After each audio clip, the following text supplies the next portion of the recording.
भांडेर विधानसभा क्षेत्र में कांग्रेस प्रत्याशी फूल सिंह वरैया को मिल रहा है भारी जन समर्थन। इस मौके पर उनके साथ जिला पंचायत सदस्य राम किंकर सिंह गुर्जर सहित बड़ी संख्या में कांग्रेस कार्यकर्ताओं का हुजूम।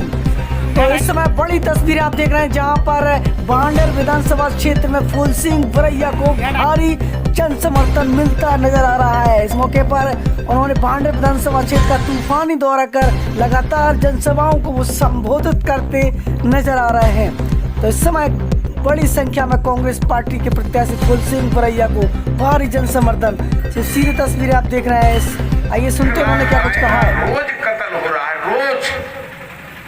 माननीय कमलनाथ जी ने गौशाला बनाए, यानी गाय का घर, और इन्होंने सरकार अगर नहीं गिराई होती तो आज गाय अपने घर में रहती, भूसा खाती, घास खाती, तो कोई गाय रोड पर नहीं सोती, तो एक भी गाय का कत्ल नहीं होता। आज अगर लाख गाय मारी जा रही हैं, इसका मैं सीधा आरोप लगाता हूं कि भारतीय जनता पार्टी ने ये सरकार नहीं गिराई होती तो एक भी गाय नहीं मरती, और सरकार गिरा दी तो लाख गाय मर रही हैं। ये पाप भारतीय जनता पार्टी के ऊपर है। एक गाय जब मर जाती है नहीं आदमी से, मैंने कही मैं एक दिन शिवराज सिंह चौहान में एक दिन मिलूंगा, बात करूंगा। एक गाय मर जाती है गांव में तो क्या करते हैं पता है? गाय की पूंछ काट करके उस आदमी से लटका देते, महिला हो या आदमी हो। और क्या करते हैं फिर? गांव में पंचायत होती है कि गांव के बाहर भीख मांगते हुए गंगा जी तक जाना, ठीक है? तब उसका गाय मारने का जो पाप है वो पुण्य में बदला जाएगा। जाते हैं तो एक गाय मारने वाला यहां से गंगा जी तक हजारों गांव में भीख मांगते हुए बाहर मांगेगा, भीख अंदर नहीं आएगा, बाहर भीख मांगेगा, बाहर ही सो जाएगा और फिर चल जाएगा। और जब तक वो गंगा जी तक नहीं पहुंचेगा तब तक उसका पाप हटता नहीं। और बीजेपी वाले तो लाख गाय मार रहे हैं, रोज नहीं मार रहे। तो मैंने कहा, मैं शिवराज सिंह चौहान साहब, आप गाय की पूंछ बांधो सारे नेता बीजेपी के, और गांव के बाहर भीख मांगते मांगते जाओ गंगा जी तक। जब तक तुम गंगा जी नहा के नहीं आओगे तब तक तुम्हारा कोई मुंह देखने वाला नहीं है। अब मुझे बताओ, जब रेलवे बिछ गई है, ना रहेगा बांस और ना बजेगी, जब रेलवे नहीं होगी तो नौकरी कहां से करोगे? रेल बेच दी 151, उसने रेलें बेच दी, 121 ट्रैक बेच दिए, पटरियां, और 105 रेलवे स्टेशन बेच दिए अभी, और सौदा चल रहा है। और उसने BSNL बेच दिया, MTNL बेच दिया, उसने शिक्षा बेच दी, उसने स्वास्थ्य बेच दिया, और उसने क्या बेच दिया मालूम है? लाल किला भी बेच दिया, जहां पर हम लोग गर्व से कहते हैं कि हमारा भारत आजाद हो गया है, वो भी बेच दिया। और पुलिस की भी 6 महीने और लगेंगे, लिखा पढ़ी चल रही है। अभी कह रहे 3 महीने में होगी, अब 6 में कहने लगे।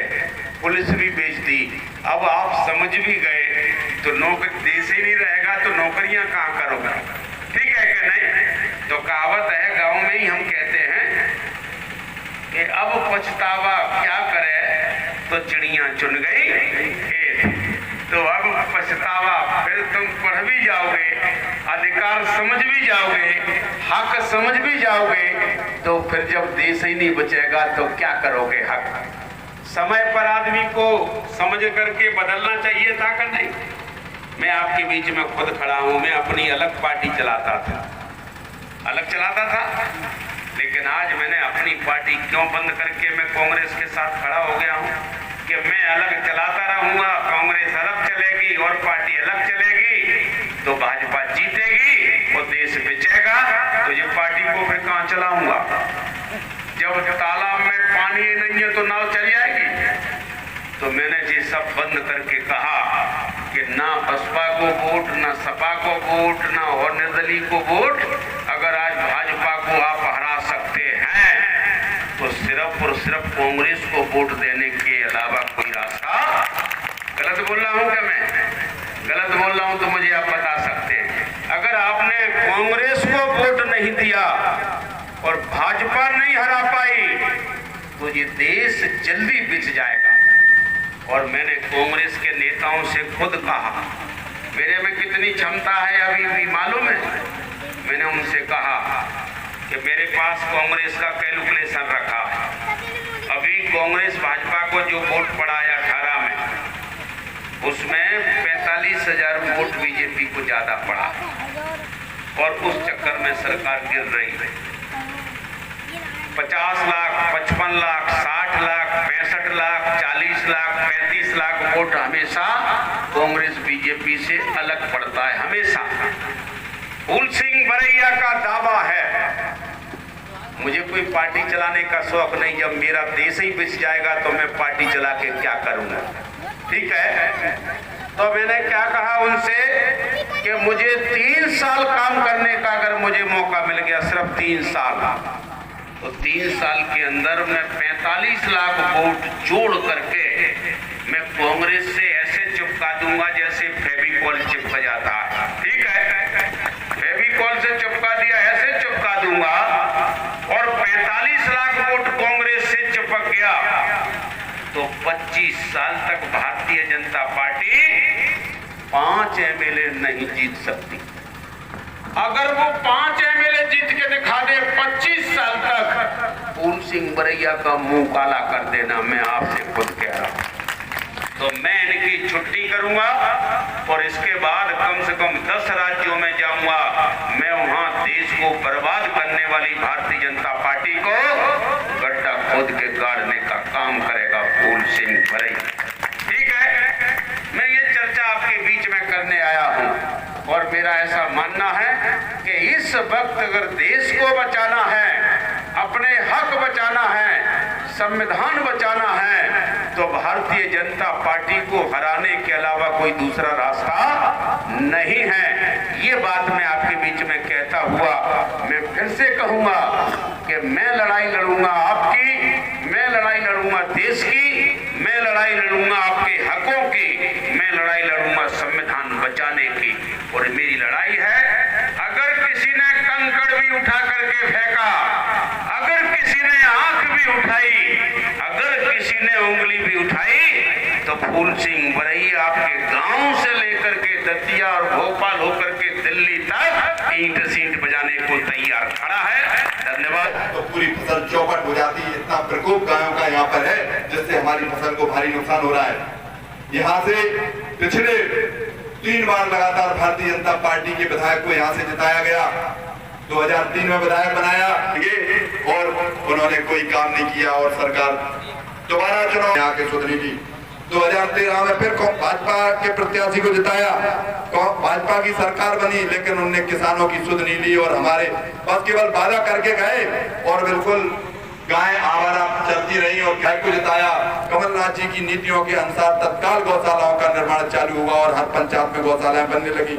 कई पंचायतों में बनकर तैयार हो गई हैं, लाहौर हवेली बन गई है, पंडू घर में बन गई है, रामनहर में बन रही है, यहाँ भी शायद बन रही है। सारी पंचायतों में गौशालाओं का निर्माण तेजी से चलने लगा, किसानों की कर्ज माफी होने लगी, कन्या के विवाह की राशि दुगनी हो गई और सब काम बहुत तेजी से चल रहे थे। लेकिन हमारे इस लोभी और लालची प्रत्याशी रक्षा सरवणिया ने पैसा लेकर सरकार गिरा दी और हम सब फिर अपने आप को ठगा महसूस करने लगे। मैं धन्यवाद करना चाहता हूं कांग्रेस पार्टी का, जिसने एक ऐसे नेता को हमारे बीच में कांग्रेस पार्टी का प्रत्याशी बनाकर भेजा है, जिसने केवल भांडेर नहीं समूचे मध्य प्रदेश के किसानों की, दलितों की, पिछड़ों की, कमजोर वर्ग की आवाज उठाई है और उनके लिए संघर्ष किया है। माननीय बरैया जी, हम सब क्षेत्रवासी उनके द्वारा जो किया गया आघात विश्वासघात से हम लोग बहुत दुखी हैं और उसका बदला लेना चाहते हैं। जिस तरह से उन्होंने हमारे मत को बेचकर हमारे विश्वास को तोड़ा है, हम आने वाले समय में जैसे हमने उनको 40,000 से जिताया था, अब की बार 50,000 वोटों से आपको जिता करके उनको उनकी औकात ध्यान दिला देंगे। सब लेते हैं। इस गांव की मुख्य समस्याएं हैं, हमारा क्षेत्र धान का रकबा यहाँ बढ़ता जा रहा है, यहाँ पानी की बहुत जरूरत है, बिजली की मारामारी है, आसार नजर आते हैं, सियासत में कुछ गद्दार नजर आते हैं। हमने तो लुटा था देश के लिए जाने अपनी, फिर भी गद्दारों को हम ही गद्दार नजर